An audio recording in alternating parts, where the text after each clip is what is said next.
Torej, dogodek tutorske igre se letošnje leto izvaja drugič. Že lansko leto smo ugotovili, da tutorjem zelo prija ta neformalno druženje, sploh pa poveže tutorje z študenti in jim pomaga biti še bolj dostopen do študentov, ki jih zares potrebujejo. Pripravili smo razne team building igre, želeli smo iti malo izven okvirjev, zato smo se malo potrudili.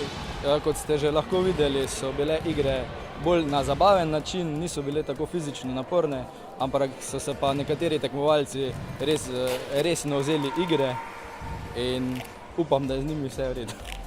Za prve 3 ekipe imamo seveda pripravljene nagrade. Za prvo ekipo je pripravljena nagrada, torej Pohorje Jet, spust s Pohorja, plus še dodatne stvari.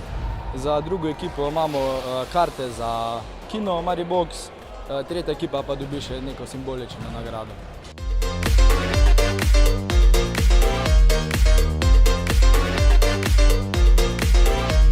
Pričakovanja so bila visoka, ker je naša fakulteta že prejšnje leto zmagala, tako da mi smo prišli sem zmagati in obdržati naslov.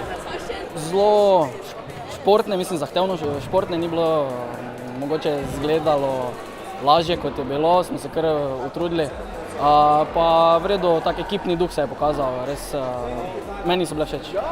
Tutorji trudimo se pomagati, tako da pač, če lahko komorkoli olajšaš študijsko pot na kakršenkoli način, ali je to pomoč pri študiju, ali je to samo recimo pri domačih nalogah ali pa kakršnakoli ostala pomoč, je nekako dober občutek imaš pri sebi, če veš, da si neko dobro delo storil, plus družiš se z ljudmi, ki so podobnega mnenja in imajo podobne cilje kot ti.